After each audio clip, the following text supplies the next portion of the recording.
você vai ter que colocar um stent. O familiar, aliás, os familiares, né? As pessoas que estão com o paciente, eu acho que todas elas se mobilizam, porque elas não têm noção do que vai ser a vida daquela pessoa a partir daquele momento. Porque os valores são muito altos, tudo é muito caro, o plano de saúde não cobre. Até que ponto o senhor acha que a população tem conhecimento que após uma angioplastia o paciente vai ficar atrelado a efeito de remédios pela vida quase inteira dele? Quanto à sua pergunta, Vitória, eu acho que esse receio da angioplastia que realmente existe, de tratamento agudo assim, da doença cardíaca coronariana, se deve muito à falta de iniciativas como essa de hoje, falta de informação da população quanto à evolução da cardiologia nessa área. Realmente a gente recebe pacientes que são, às vezes, acometidos subitamente desse mal e que não estavam preparados para aquela situação e que de repente se vê envolto em uma situação de hospital e que tem que ir para uma mesa de hemodinâmica que é semelhante a um centro cirúrgico, às vezes em fração de horas, porque, como os colegas anteriormente já disseram, tudo nessa área de doença coronariana se baseia em tempo, se procura um atendimento o mais breve possível para um melhor resultado das diversas terapêuticas que a gente possa oferecer para o doente. Mas hoje, graças a Deus, com a evolução dos materiais e as empresas de materiais médicos se esmerando em nos proporcionar cada vez mais materiais mais sofisticados, mais delicados, mais fáceis de manusear, esses procedimentos têm cada vez mais se tornado mais simples. A gente começou vendo materiais grosseiros, balões grosseiros para dilatar as artérias. Hoje a gente tem balões cada vez mais finos, mais delicados, em que é difícil até perceber o balão dentro do catéter. E quando eu falo em balão, falo também na prótese que vai no balão, que é o stent.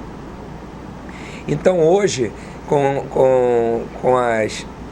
a melhoria do material e com a facilitação também dos medicamentos que são utilizados no paciente previamente a uma intervenção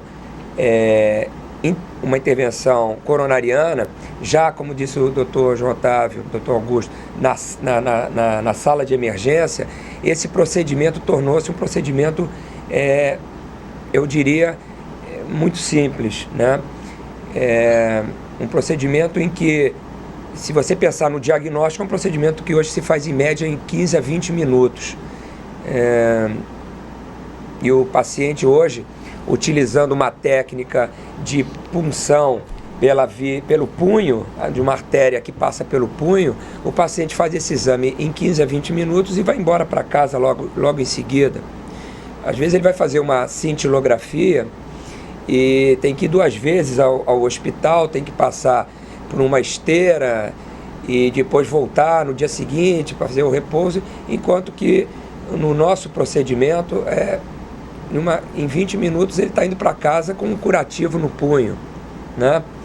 Então isso eu acho que já por si só já diz como o procedimento ficou simples de ser feito. Evidentemente que, como disse o Dr. Ricardo Miguel, às vezes nós nos deparamos com anatomias mais problemáticas, né? Umas curvaturas de vasos, e faz o procedimento demorar mais um pouco. Mas para isso também, nós hoje cada vez mais temos catéteres para essas situações. É importante os serviços terem o arsenal de material que permita você enfrentar uma dificuldade anatômica e que possa concluir o exame também com rapidez e segurança. Então, acho que a população deve ficar tranquila quanto à realização do cateterismo diagnóstico e da angioplastia, que segue o mesmo procedimento de punção, e eu estenderia isso até hoje também, falo felizmente, para a cirurgia cardíaca, que a gente vê cada vez mais a cirurgia cardíaca com menos complicações, com um tempo menor de duração, e eu acho que isso é muito bom em termos de dar confiança ao paciente a se entregar realmente a esse tratamento. Quanto à segunda pergunta... Eu perguntei sobre o pavor dos familiares após... sim, quanto a ficar atrelado aos medicamentos. Medicamentos que a pessoa tem que tomar pro resto da Isso. vida. Quanto atrelado aos medicamentos. Foge à nossa realidade.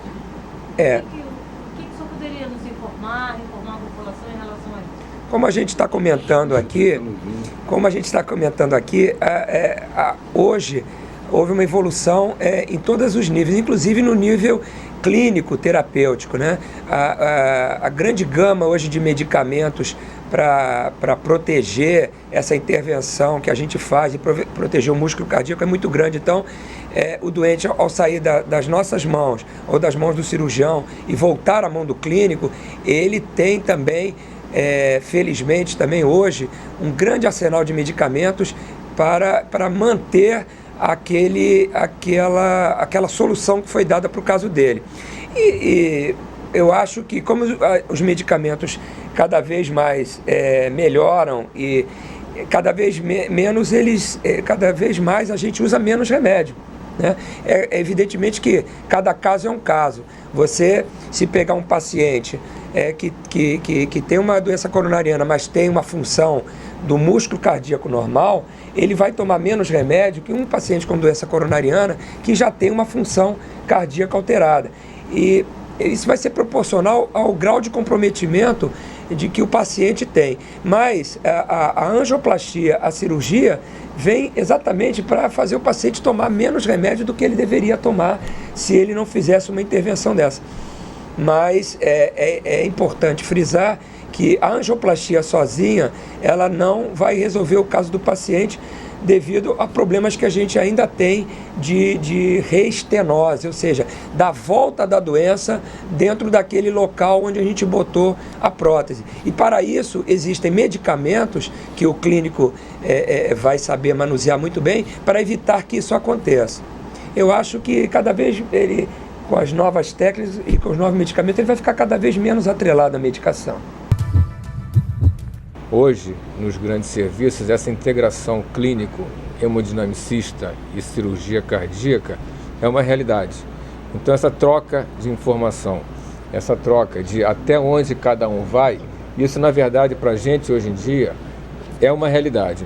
O que é mais frustrante, e eu vou ser aqui um pouquinho polêmico, é que, às vezes, essa decisão, ela para não nesse tripé, mas ela para num plano de saúde, que vai determinar para você se você vai ou não colocar aqueles stents, qual stent que você vai colocar, qual é o plano do paciente, ele dá direito a X, a Y.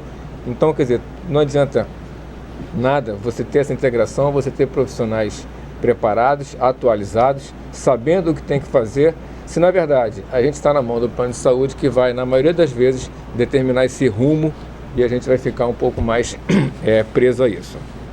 Com relação a essa última pergunta agora, o esclarecimento do paciente é importante que o problema dele com relação à angioplastia, ele não acaba na angioplastia, né?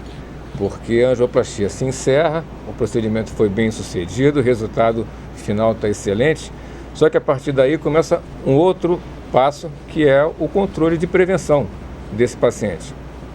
Ele, uma vez ele colocado o stent, o índice de reestenose dele é pequeno com relação aos stents farmacológicos mais atuais, mas em compensação ele pode desenvolver a doença que tem uma característica genética em outras artérias. E o controle medicamentoso, o controle preventivo, a conscientização do paciente em termos de mudanças de estilo de vida. Hoje em dia é muito já debatido e, infelizmente, a adesão desses pacientes em termos de prevenção, em termos de atingir as metas necessárias para você diminuir o risco cardiovascular, é muito pequeno, em torno de 1/4, talvez 1/3 dos pacientes que consigam atingir essas metas. Metas essas que hoje em dia são cada vez mais rigorosas, exatamente para a gente conseguir diminuir essa característica da alta mortalidade da doença cardiovascular. Então, na maioria das vezes, esse paciente ele vai ficar atrelado, sim, a algumas medicações, só que agora com uma outra conotação, que é a conscientização da sua parte preventiva, que ele vai ter que controlar a sua pressão, controlar o seu colesterol, controlar o seu peso, fazer a sua atividade física. Com o stent ele vai lançar mão de medicações que ele vai usar por pelo menos 1 ano. Então tudo isso daí, quando você parte para uma decisão de angioplastia que você coloca para o paciente, ele tem que estar ciente que o problema não acabou ali, ele vai continuar e a participação dele, a partir de então, vai ser muito importante. Como pode se manter uma família após um paciente ter se submetido a uma angioplastia e com stent farmacológico e disso advir a necessidade de remédios, de drogas, para manter aquela pessoa com qualidade de vida. Isso não é uma realidade nossa, da nossa classe. A população mais pobre não teria como manter isso. É sobre isso que eu gostaria que os senhores me respondessem.